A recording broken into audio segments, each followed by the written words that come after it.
வணக்கம். விஜய் ஆட்சிக்கு வேட்டு வைக்கின்றார்கள். நெருங்கும் ஆபத்தை போட்டு உடைத்த ரஜினிகாந்த். இந்த செய்திகளை தான் விரிவா பார்க்க போறேங்க. ரஜினிகாந்த் இன்னைக்கு செய்தியாளரை சந்தித்திருக்கின்றார். அவர் செய்தியாளரை சந்தித்திருப்பதே பெரிய ஆச்சரியமாக இருக்கிறது. அந்த செய்தியாளர் சந்திப்புல அவர் என்னவெல்லாம் சொன்னார் என்ற விஷயத்தை சுருக்கமா முதல்ல பார்க்கலாம். நம்ம ரஜினிகாந்த் அவர்கள் முதன்முறையாக தன்னுடைய போயஸ் கார்டன் வீட்டுக்கு செய்தியாளர்களை அழைத்து பேட்டி அளித்திருக்கின்றார். தூத்துக்குடி துப்பாக்கி சூடு சம்பவம், அந்த தருணத்தில் கட்சி தொடங்க போறார் என்ற ஒரு பேச்சு. ஒரு அரசியல் தலைவராக எல்லா சம்பவத்தையும் நேரடியாக பார்வையிட்டு விட்டு அது தொடர்பாக கருத்து தெரிவிக்கணுமா இல்லையா? அந்த தூத்துக்குடி துப்பாக்கி சூடு சம்பவம் தொடர்பாக கருத்து தெரிவிக்கின்ற பொழுது நம்ம ரஜினிகாந்த் அவர்கள் என்ன சொன்னார்னா, சமூக விரோதிகள், அது மட்டுமல்ல தீவிரவாதிகள் அதுல கலந்திருப்பதற்கான வாய்ப்பு இருக்கிறது அப்படின்னு ஒரு வார்த்தை விட்டுட்டார். உடனடியாக திராவிட ஊடகங்களும் திராவிட கட்சியில் இருக்கக்கூடிய ரஜினிகாந்த் எதிர்ப்பையே பிரதானமாக கொண்டிருக்கிறவங்க எல்லாம் உண்மைக்கு புறம்பாக பேசிட்டாங்க. ரஜினிகாந்த் அவர்கள் மன்னிப்பு கேட்க வேண்டும். யார தீவிரவாதின்னு சொல்றாரு, யார சமூக விரோதின்னு சொல்றாரு? இந்த மண்ணுக்கும் இந்த மக்களுக்கும் போராடினவங்களையா? அந்த ஸ்டெர்லைட் ஆலை மூலமாக வெளிவந்த நச்சு கழிவுகளை எடுத்து சொல்லி அதை மூட வேண்டும் என்று உயிர் கொடுத்திருக்கக்கூடிய அந்த 13 பேரை தீவிரவாதின்னு சொல்றாரா, பயங்கரவாதின்னு சொல்றாரா அப்படின்னு சொல்லிட்டு ரஜினிக்கு எதிராக பெரிய ஒரு எதிர்ப்பலையே உருவாக்கினாங்க. இந்த எதிர்ப்பலை மூலமாகவே வெற்றி பெற்றுவிட வேண்டும் என்று திமுக கூட நினைச்சது. அந்த அளவுக்கு தலை போற விஷயமாக மாறி போய்விட்டது தூத்துக்குடி துப்பாக்கி சூடு சம்பவத்தில் ரஜினிகாந்த் அவர்கள் தெரிவித்த கருத்து. நீதிமன்றம் வரைக்கும் வழக்கு போச்சு. அந்த தருணத்தில் கூட ரஜினிகாந்த் அவர்கள் வெளியே வந்து, நான் யார சமூக விரோதின்னு சொன்ன தெரியுமா? ஏன் தேவையில்லாம நீங்க அவதூறு பரப்பிட்டு இருக்கீங்க? பழி போடும் அரசியல விடவே மாட்டீங்களா அப்படின்னு வீட்டில் செய்தியாளர்களை கூப்பிட்டு தூத்துக்குடி துப்பாக்கி சூடு சம்பவம் பார்த்துட்டு வந்த பிறகு அங்க என்ன பேசணும் என்று விளக்கம் அளிக்கவே இல்லை. அப்பேற்பட்ட சம்பவங்கள்லாம் நடக்கின்ற பொழுது அமைதியா இருந்த மனுஷன் இப்ப திடீர்னு வீட்டுக்கு செய்தியாளர்களை கூப்பிட்டு, ஏப்பா என்ன நடந்தது தெரியுமா அப்படின்னு விளக்கம் அளித்திருக்கின்றார். அப்போ ரஜினிகாந்துக்கு அன்றைய காலகட்டத்தை விட இன்றைய காலகட்டம் ஏதோ ஒரு நெருக்கடியை கொடுத்திருக்கு. அதனாலதான் வீட்டுக்கே செய்தியாளர்களை அழைத்து விளக்கம் அளித்திருக்கின்றார். அப்படி என்ன நெருக்கடி கொடுத்திருக்குது அப்படின்னு பார்க்கும்போது, இன்னைக்கு ஆளுங்கட்சியா இருக்கக்கூடிய ஒரு விஜய், ஸோ அவருக்கும் ரஜினிகாந்துக்கும் இடையில மனக்கசப்பு இருக்குதுன்னு சொல்லிட்டு எல்லாருக்கும் தெரியும். காக்கா கதை, கருடன் கதையெல்லாம் நம்ம எல்லாம் ஏற்கனவே பார்த்துருக்கணும். அதனால அதை சொல்ல வேண்டியது கிடையாது. இன்னைக்கு விஜய் அவர்கள் முதலமைச்சராக இருப்பதனால அந்த மோதல் போக்கு ரஜினி அவர்கள் அப்படியே கடைபிடித்தார் என்றால், ஒரு நடிகனாக இருக்கின்ற போது அவருக்கு பேர் இழப்பு. இவர் நடிக்கின்ற படங்கள் வெளியாவதில் சிக்கல் ஏற்படலாம் இல்லையா? விஜய் ஆளுங்கட்சியாக இருப்பதனால இப்ப அவர் பின்னாடி இத்தனை நாளும் ரசிகராக இல்லாதவங்க கூட நான் இப்ப விஜய் ரசிகர் தான் அப்படின்னு சொல்லிட்டு திரிவான். அதனால ரஜினி படம் வெளியாகின்ற பொழுது அந்த படத்தை வேணும்னே புறக்கணிக்க வேண்டும் என்று சமூக வலைதளத்தில் கருத்து தெரிவிப்பாங்க. ஆளுங்கட்சியா இருப்பதனால சும்மானா ட்ரெண்டிங் பண்ணி விடுவாங்க. இது ரஜினிக்கு மட்டும் பாதிப்பு இல்ல, அவரை நம்பி படம் எடுக்கிறான் பாரு, அவனுக்கும் பாதிப்பு. அதனால தான் விஜய்க்கும் ரஜினிக்கும் உண்மையாகவே மோதலா? என்ன நடந்து கொண்டிருக்கிறது? விஜய் வெற்றி பெற்றதுக்கு நன்றி தெரிவிக்கவில்லையா? அதை விளக்கம் அளித்து விட வேண்டும். தன்னுடைய தொழிலுக்கு கண்டிப்பா பாதிப்பு ஏற்படும் என்ற ஒரே எண்ணத்தினால ஓடோடி வந்து தன் வீட்டில் செய்தியாளரை கூப்பிட்டு, ஏப்பா விஜய்க்கு எனக்கு எந்த பிரச்சனையும் இல்லப்பா அப்படின்னு விளக்கம் அளித்து இருக்கின்றார். முதல்ல அவர் ஆரம்பிக்கின்ற ஒரு செய்தி, நான் போய் மு.க. ஸ்டாலின் அவர்களை சந்தித்தேன்.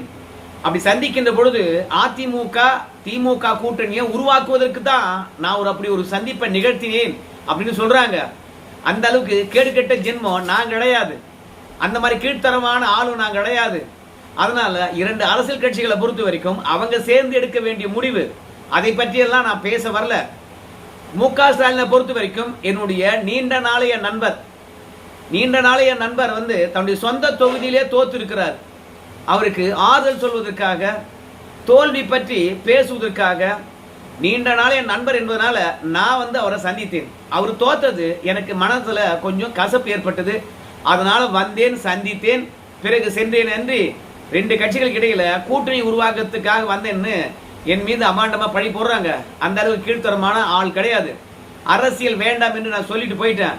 மீண்டும் அரசியல்ல நான் ஏன் தலையிட போறேன் அப்படின்னு விளக்கம் அளித்தார். ஏன்னா அமித்ஷா சொல்லித்தான் ரஜினிகாந்த் அவர்கள் நம்முடைய மு.க. ஸ்டாலின் அவர்களை சந்தித்தார். அப்படி மு.க. ஸ்டாலின் அவர்களை சந்தித்தனால தான் அதிமுக திமுக கூட்டணியானது உருவாக காத்திருந்தது அப்படின்ற ஒரு செய்தி பரவிச்சு. மு.க. ஸ்டாலினை பொறுத்த வரைக்கும் பிஜேபியை எதிர்க்கக்கூடிய மனுஷன். ஆனா RSS சித்தாந்தம் கொண்ட ரஜினிகாந்த் அவர்கள் திடீர்னு ஸ்டாலின் அவர்கள் தோல்வியடைகின்றார். அவரை வீட்டில் வந்து சந்திக்க வேண்டிய அவசியம் என்ன இருந்தது அப்படின்னு எல்லாரும் கேள்வி எழுப்பினாங்க. இப்ப திமுகவும் பாஜக எதிர்ப்பை விட்டுச்சோ, கூட்டணி தொடர்பாக ரஜினிகாந்த் வந்து சமரசம் பேசுற அளவுக்கு மு.க. ஸ்டாலினும் திமுகவும் பலவீனமாயி போச்சோ, அமித்ஷாவுடைய செய்தியை ரஜினிகாந்த் வந்து சொல்ல அதை எப்படி மு.க. ஸ்டாலின் ஏத்துக்கலாம் அப்படின்னு நிறைய பேரும் கேள்வி எழுப்பினாங்க. அதிமுக திமுக கூட்டணி உருவாகி விட்டு இருந்தது என்றால் இப்ப இந்த பிரச்சனையே எழுந்திருக்காது. ஆனா கூட்டணியும் உருவாகல. ஆனால் பாஜக எதிர்ப்பும் திமுக நீர்த்து போகுது. அப்போ ரஜினிகாந்த் வந்து சந்தித்தார் இல்லையா, அவரை வச்சே வந்து ரஜினிகாந்த் வந்தது அதிமுக திமுக கூட்டணி உருவாக்கத்தானா, பிஜேபி எதிர்ப்புல நம்ம ஸ்டாலின் அவர்கள் வந்து பின்வாங்கிட்டாரா, இந்த விஷயம்லாம் அவரே சொல்லட்டும், ரஜினியே சொல்லட்டும். நாம விளக்கம் அளிச்சா திமுக தரப்புல இருந்து எவனையும் ஏற்க மாட்டான்றதுக்காக ரஜினியை கூப்பிட்டு பேட்டி அளிக்க வச்சிருக்காங்க. ரஜினிகாந்த் ஒரே காலில் 2 மாங்காய் அடிச்சிட்டார். விஜய்க்கும் தனக்கும் மன கஷ்டம் இருக்கா இல்லையான்னு விளக்கம் அளிப்பதற்காகவும் இந்த செய்தியாளர் சந்திப்பை பயன்படுத்திக்கிட்டாரு. திமுக அதிமுக கூட்டணி உருவாக்க தான் வந்தனா அதுக்கு விளக்கமாகவும் இந்த செய்தியாளர் சந்திப்பை பயன்படுத்தி கொண்டார். அதனால திமுக பொறுத்த வரைக்கும் அதிமுகவுடன் கூட்டணி போன்றோம் என்ற பேச்சு நம்ம ரஜினிகாந்த் மூலமாக தகவல் வரல அப்படின்றது தெளிவா சொல்லிட்டாரு. அதுக்கப்புறம் விஜய்க்கு நான் வாழ்த்தவில்லையா அப்படின்னு சொல்லும் பொழுது ரஜினி என்ன சொல்றாருன்னா, யாப்பா சாமி வெற்றி பெற்றார் என்ற செய்தி கேட்ட உடனே என்னுடைய எக்ஸ் தளத்துல நான் அவருக்கு வாழ்த்து தெரிவித்து விட்டேன் அப்படின்னு சொல்லிட்டார். உண்மையாகவே அது வந்து உளப்பூர்வமாக விஜய்க்கு வாழ்த்து தெரிவித்தது கிடையாது. ஏன் தெரியுமா, ஒரு முன்னணி நடிகர், திரைத்துறையிலிருந்து விஜய் வந்திருக்கின்றார், ரஜினிகாந்த்லாம் வாழ்த்து தெரிவித்திருக்கின்றார்களா என்று செய்தியாளர்கள் பார்ப்பாங்க. அப்படி போடலன்னு வச்சுங்களேன், சண்டை மூட்டி விட்டுருவானுங்க, வருமானம் போயிடும், தொழிலும் போயிடும். அதனால சம்பிரதாயத்துக்காக வாழ்த்து போட்டு அவரை கடந்து செல்லலாம் என்று பார்த்தாரு. ஆனா செய்தியாளர்கள் விடவே இல்லை. யாராரோ வந்து பாத்தீங்கன்னா விஜய் அவர்களை சந்திக்கின்றார்கள். ஆனா ரஜினிகாந்த் வந்து நேரடியாக சந்திக்கலையே. அதனால வாய்க்கு வந்ததெல்லாம் எழுதிக்கிட்டே இருந்தாங்க. ரஜினிகாந்த் பொறுத்தவரை என்ன சொல்றாருன்னா, நான் 2016 கட்சி தொடங்குறதுக்காக எல்லா ஏற்பாடுகளும் செஞ்சுட்டு இருந்தேன். அந்த தருணத்துல ஏர்போர்ட் வந்தேன்னா செய்தியாளர் இருக்காங்களா அப்படின்னு கேட்பேன். அந்த பழக்கம் எனக்கு இப்போதும் இருக்குது. விஜய் கட்சி வெற்றி பெற்று விட்டது என்று தெரிந்த பிறகு நான் ஏர்போர்ட்ல வந்து அங்க இருக்கக்கூடிய அதிகாரிகளை கேட்கிறேன், செய்தியாளர்கள் யாராவது இருக்காங்களான்னு. யாரும் இல்லைங்கிறாங்க. அந்த தருணத்துல நான் பாட்டு யாரும் இல்லைன்னு சொல்லிட்டு போயிட்டே இருக்கேன். ஒருத்தர் மொபைல் போனை எடுத்து வந்து வச்சுக்கிட்டு, என்னங்க தவேகா வெற்றி பெற்று இருக்குது, அது தொடர்பாக உங்களுடைய கருத்து என்னன்னு கேட்கும்போது, செய்தியாளரா இவரு அப்படின்னு சொல்லிட்டு சிரிச்சுக்கிட்டே போயிட்டேன். ஆஹா, விஜய் அவர்கள் வெற்றி பெற்றதுக்கு ரஜினி அவர்கள் வாழ்த்து சொல்லல அப்படின்னு திருச்சி விட்டுட்டீங்கப்பா. எனக்கும் விஜய்க்கும் வயது வித்தியாசமோ இல்ல திரைத்துறை வித்தியாசமோ இல்ல அரசியல் வித்தியாசமோ 25 ஆண்டு காலம் இருக்குடா சாமி, ஒரு ஜெனரேஷன் கேப்பே இருக்குடா சாமி. ஆனா என்னையும் அவரையும் எதுக்கு பகையாக்குறீங்க அப்படின்னு வந்து ரஜினி அவர்கள் வந்து சொல்லுவாரு. அது மட்டும் இல்ல, இந்த தவேகா ஆட்சிக்கு வேட்டு வைக்கிறதுக்கு ஆட்கள் ரெடியா இருக்காங்க. ஏன்னா விஜய் அவர்கள் வெற்றி பெற்று இருக்கின்றார். அப்படி வெற்றி பெற்றவருக்கு நீங்க ஏதாவது ஒரு ஆலோசனை வழங்குகின்றீர்களா என்று கேட்கின்ற பொழுது எதிர்பார்ப்பு ரொம்ப ஜாஸ்தியாக இருக்குங்க.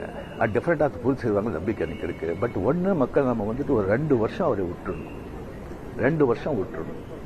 இன்னொன்று வந்து அவருடைய தொண்டர்கள் ஆகட்டும் ரசிகர்கள் ஆகட்டும் ஜாகிரதையாக வந்து நடந்துக்கணும். இந்த சென்ஸ் அவர் என்ன தப்பு பண்ணா கூட அது ஸ்ட்ரைட்டாக விஜய்க்கு தான் பாதிக்கும் அப்படிங்கிறத அவங்க மனசில் வச்சுக்கணும்.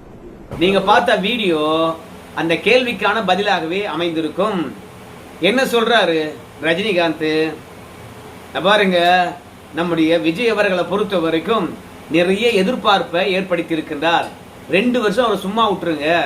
அது மட்டும் இல்ல, இனி இருக்கக்கூடிய அணில் குஞ்சுகளை பொறுத்த வரைக்கும் விஜய் வெற்றி பெற்ற உடனே இல்லாததும் பொல்லாததும் பேசிக்கிட்டே இருக்கிறாங்க. தயவு செய்து இந்த அணில் குஞ்சுகள் செய்கின்ற ஒவ்வொரு செயலும் விஜய நேரடியா பாதிக்கும், அவருடைய ஆட்சிக்கு வேட்டு வைக்கும். அதனால வெற்றி பெற்ற உடனே ஆளுங்கட்சி என்ற அடிப்படையில மற்ற எல்லா கட்சியை விட இந்த தமிழக வெற்றி கழகத்தில் இருக்கக்கூடிய அணில் குஞ்சுகளுக்கு தான் பொறுப்பு அதிகம்.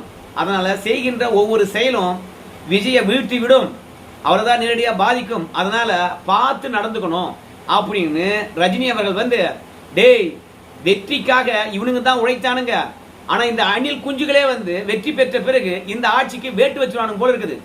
ஏன்னா அவனுங்க பண்ற அலப்பறையானது கொஞ்சம் நெஞ்சம் கிடையாது. ஒரு சிம்பிளான விஷயத்த சொல்ற பாருங்களேன்.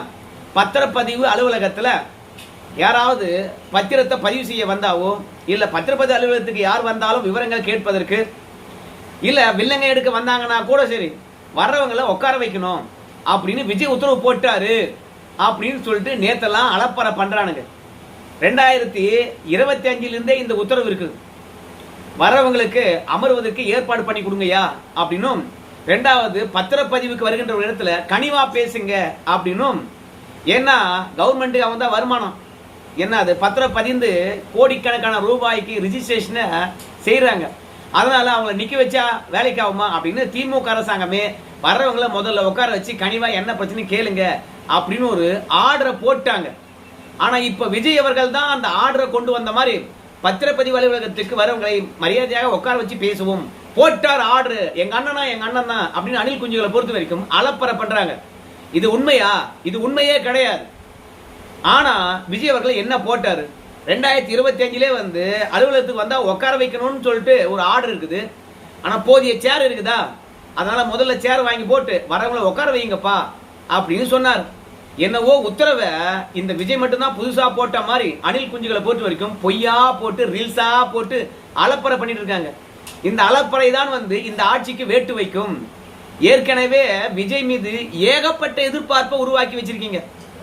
அந்த எதிர்பார்ப்பு யாரால வந்ததுன்னு கேட்டீங்கன்னா, இந்த ஆதரவு அர்ஜுனா இருக்கான் பார் அமைச்சர், அவனால வந்தது. வாய்க்கு வந்ததெல்லாம் எழுதி கொடுத்து, ஆனா இதெல்லாம் அறிவிச்சு அதையா மக்கள் ஆசைப்பட்டு ஓட்டு போடுவாங்க. ஒருத்தனை ஏமாத்தணும்னா அவனுடைய ஆசையை தூண்டணும் இல்லையா? அதனால அதை பண்ணுவேன் இதை பண்ணுவேன்னு சொல்லிட்டு வாய்க்கு வந்ததெல்லாம் ஏதோ பொருளாதார நிபுணர் மாதிரி எழுதி கொடுத்தான் ஆதரவு அர்ஜுனா. அதை விஜய் மேடையில நாம என்ன ஆட்சிக்கு வர போறோம் அப்படின்னு படிச்சு தொலைச்சாரு. இப்ப எல்லாரும் விஜய் வந்து இதை பண்ண போறாரு அதை பண்ண போறான்னு சொல்லிட்டு பெரிய எதிர்பார்ப்பு இருக்குது. அதனால இந்த எதிர்பார்ப்பு விஜயை கண்டிப்பா வீழ்த்தி விடும். நம்ம தான் நிறைய இடத்தை பார்த்திருக்கோமே. 2006 கலைஞரை பொறுத்த வரைக்கும் நிலம் இல்லாதவங்களுக்கு 2 ஏக்கரா நிலம் இலவசமா தரப்படும் சொன்னார். கடைசியில நெடுங்கல் என்ற கிராமத்துக்கு அருகாமையில ஒரு 10 பேருக்கு 2 ஏக்கரா நிலம் கொடுத்தார். ஆனா அது வரைக்கும் அதுக்கு பிறகு யாருக்குமே வந்து நிலம் கொடுக்கவே இல்லை. கடைசியில 2006 2011 வரைக்கும் ஏமாத்தினே இருந்தாங்க. கடைசியில ஆட்சி மாற்றம் வந்தது. இப்ப விஜயும் அந்த மாதிரி பெரிய பெரிய அறிவிப்பு கொடுத்திருக்கின்றார். அதனால அந்த அறிவிப்புலாம் நிறைவேற்ற வேண்டும். இந்த அறிவிப்புலாம் நிறைவேற்ற வேண்டும் என்றால் ஆதரவு அர்ஜுனா தான் வந்து எழுதி கொடுத்தான். அவனை பைனான்ஸ் மினிஸ்டரா போட்டுக்கணும். ஆனா என்ன பண்ணிட்டாங்க, நம்ம செங்கோட்டையனை போட்டாங்க. செங்கோட்டையன் என்ன சொல்றாரு, இனிமே தாங்க நிதி ஆதாரம் எப்படி இருக்குன்னு பார்க்கணுங்க, பொருளாதார வல்லுநரை வச்சு நிதி ஆதாரத்தை எப்படி பெருக்கணும் இனிமே தாங்க பார்க்கணுங்க.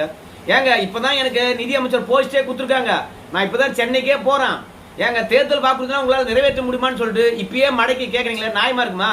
நான் சென்னையில போய் முதலமைச்சரை பார்த்துட்டு அதுக்கப்புறம் சொல்றேங்க, எங்க முதலமைச்சரால முடியும் என்பதனால தான் இந்த அறிவிப்புலாம் கொடுத்துருக்காரு, கண்டிப்பா முயற்சி பண்ணுவோம் அப்படிங்கிறார். மொத்தத்துல விஜய சிக்கல்ல மாட்டி இருக்குது விஜய் தந்த தேர்தல் வாக்குறுதி. அது மட்டும் இல்ல, திமுக வேணாம் அதிமுக வேணாம் என்று சொல்லிட்டு மக்கள் பெரும் எதிர்பார்ப்புடன் வந்து விஜய்க்கு மாற்ற வேண்டும் என்று ஓட்டு போட்டிருக்காங்க. சோ ஏகப்பட்ட எதிர்பார்ப்புகள் இருக்குது. இந்த எதிர்பார்ப்பெல்லாம் நிறைவேற்ற முடியுமா என்பது டவுட் தான். ஒரு 2 வருஷம் விடுங்க கம்முன்னு அப்படின்னு ரஜினிகாந்த் அவர்கள் சொல்லியிருக்கிறார். ஸ்டாலினை பொறுத்த வரைக்கும் ஒரு 6 மாசம் விடுங்கன்னு சொல்லியிருக்கிறார். 6 மாசம் விடுங்கன்னு சொன்னது ஆரோக்கியமானது. 2 வருஷம் வரைக்கும் விடுங்கன்னு சொன்னது விஜய சொத்துமா சோழி முடிப்பதுக்கு சமம். 2 வருஷம் வரைக்கும் எதுவும் கேள்வி கேட்காம இருந்தோம்னா இப்பவே விஜயை பொறுத்த வரைக்கும் எனக்கு இணை யாருமே கிடையாது, மக்கள் புரட்சி செய்து விட்டார்கள், என்னை இனிமே வேண்டாம் என்று சொல்ல மாட்டாங்கன்னு சொல்லிட்டு அவன் கற்பனை கோட்டையில் மிகுந்து கொண்டு இருக்கின்றான் சிஎம் விஜய். அதனால 2 வருஷம் வரைக்கும் சும்மா விட்டுட்டீங்கன்னா சோழி சொத்தமா முடிஞ்சது. இங்க இருக்கிறவங்களும் புதியவர்கள் தான், அமைச்சரானவர்களும் புதியவர்கள் தான். நம்ம குறை சொல்லணும்னு வச்சுக்கலாம், அதுக்கப்புறம் விஜய் ஆட்சியில குறையே இல்லாம நல்லாட்சி பண்றாருன்னு சொல்லிட்டு அவரா நினைச்சுக்கிட்டு தப்பு தப்பான முடிவு எடுப்பார். ஒருவேளை ரஜினிகாந்தை பொறுத்த வரைக்கும் உடராய்வனை 2 வருஷம் சும்மா பாத்துக்கலாம் அப்படின்னு சொல்லிட்டு தப்பு பண்ணட்டும், சிக்கல்ல மாட்டட்டும், இந்த ஆட்சியை இனிமே வேண்டாம்னு சொல்றாரு என்ன தெரியல. 2 வருஷம் ஃப்ரீயா விடுங்களாமா. 2 வருஷம் ஃப்ரீயா விட்டா விஜய் எடுக்கின்ற முடிவுனால யாரு பாதிப்படைகிறது? அது மட்டும் இல்ல, இந்த மாற்றம் எப்படி நிகழ்ந்தது? 60 ஆண்டு காலத்துக்கு பிறகு திராவிட கட்சிகளே இல்லையே அப்படின்னு சொல்லும் பொழுது கமல் சொல்லும் போது வேற மாதிரி சொல்றாரு. தமிழ்நாட்டில் பிறந்த ஒரு தமிழன் யார் கட்சி தொடங்கினாலும் சரி அது திராவிட கட்சி தான் சொல்லிட்டு போயிட்டார். ஆனா ரஜினிகாந்தை பொறுத்த வரைக்கும் 60 வருஷமாக மாற்றம் வேண்டும் என்று எதிர்பார்த்திருந்தார்கள். விஜய் அந்த இடத்துல சரியா வந்து நின்னாரு. சோசியல் மீடியா கை கொடுத்தது, பெண்கள் கை கொடுத்தார்கள், குழந்தைகள் கை கொடுத்தார்கள், இளைஞர்கள் கை கொடுத்தார்கள், ஒட்டுமொத்தமாக ஓட்டு போட்டாங்க. முழுக்க முழுக்க இது சினிமா புகழ் மூலமாக கிடைத்தது அப்படின்னு ரஜினிகாந்த் சொல்றார். உண்மையாகவே ரஜினிகாந்த் சொல்ற மாதிரி சினிமா புகழ் மூலம் தான் விஜய்க்கு இந்த வெற்றி கிடைச்சதான்னு கேட்டீங்கன்னா ரெண்டு மூலமாக தான் வெற்றி கிடைச்சது. ஒன்னு சோசியல் மீடியா, இன்னொன்னு சினிமா புகழ். ஏன்னா விஜய் அவர்களை பொறுத்த வரைக்கும் யாருக்கும் தான தர்மம் பண்ணி கர்ண பரம்பரைப்பா, எம்ஜிஆர்ப்பா அப்படின்லாம் புகழ் எடுத்து மக்கள் பிரச்சனைக்காக களத்துல நின்னோம்பா. நடிகரா இருந்தாலும் சரி, புயல் அடிச்சாலும் வெள்ளம் அடிச்சாலும் முதலாளா களத்துல நின்று வேட்டியை மடிச்சு கட்டிட்டு மக்களுக்கு வேலை பார்த்தோம்பா அப்படின்லாம் வந்து பாத்தீங்கன்னா விஜய் நம்மளால அரசு களத்துல பார்க்கவே முடியல. திடீர்னு ஒரு நாள் வந்தாரு, கட்சி தொடங்க போறேன்னு சொன்னாரு, கட்சி தொடங்கினாரு, உங்கள் விஜய் சொல்லிட்டு பாட்டு போட்டாரு. டிவி காரனை பொறுத்த வரைக்கும் திமுகவுக்கு எதிராக இருக்கக்கூடிய வாக்குகள் விஜய்க்கு போனாலும் போகலாம், அதிமுகவுக்கு போகக்கூடாது, அதிமுகவுக்கு போனா பெரிய கட்சி வெற்றி பெற்றுன்னு சொல்லிவிட்டு திசை திருப்பத்துக்காக விஜய்க்கு விளம்பரம் பண்ணாங்க டிவி காரங்களும். அப்புறம் ஜெகதீஷ் பெரியசாமி 7 வருஷமாக விஜய் இல்லைன்னா தமிழகமே இயங்காது, விஜய் இல்லை என்றால் உலகமே அழிஞ்சு விடும், விஜய் இல்லை என்றால் குழந்தை குட்டிகளாம் செத்துப்படும் அப்படின்னு ஒரு நெரேட்டிவ் செட் பண்ணாங்க. அதுக்கப்புறம் குழந்தை குட்டிங்களிடத்திலே வந்து விஜயை பொறுத்த வரைக்கும் இந்த மாமாக்கு ஓட்டு போட சொல்லு அப்படின்னு சொல்லி, ஏன்னா இது வரைக்கும் வாக்கு கேட்டவங்க பொறுத்த வரைக்கும் இந்த மாதிரி குழந்தைகளை பயன்படுத்தணும் என்று குறுக்கு வழியெல்லாம் பயன்படுத்தல. முதன்முறையாக குழந்தைங்க சாக்லேட் கேட்டு பார்த்திருப்பாங்க, பெற்றோர்கள் பேனா பென்சில் கேட்டு நச்சரிச்சதை பார்த்திருப்பாங்க, செல்போன் கேட்டு கூட நச்சரிச்சதை பார்த்திருப்பாங்க. ஆனா ஒரு கட்சிக்கு ஓட்டு போடுங்க அப்படின்னு குழந்தைய சொல்லுகின்ற போது இது புதுசா இருந்தது. என் பையன் அரசியல் பேசுறான், என் பையனுக்கு உலகம் தெரியுது அப்படின்னு சொல்லிட்டு பிள்ளைக்காக போடுறேன், பேரனுக்காக போறேன்னு ஓட்டு போட்டாங்க. அதனால வெற்றி பெற்றார்கள்.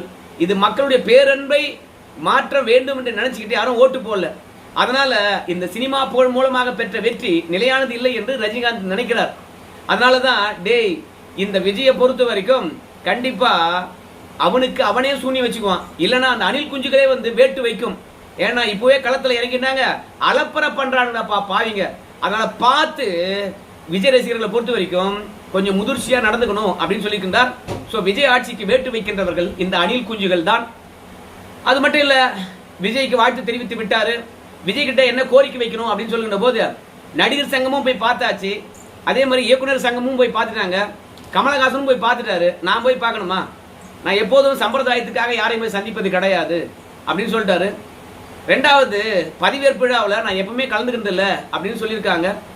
எனக்கு தெரிந்து ஜெயலலிதா அவர்களுடைய பதவியேற்பு விழாவில் ஒரு முறை ரஜினிகாந்த் கலந்து கொண்டிருக்கிறார். அதனால இப்ப கூப்பிட்டு மாட்டாங்க, ஆனா போயிருக்க மாட்டார். சோ மொத்தத்துல இந்த தவேக ஆட்சிக்கு திமுக அதிமுக வேட்டு வைக்க போறதில்ல, அவங்க ரசிகர்களே வேட்டு வைக்க போறாங்களாம்.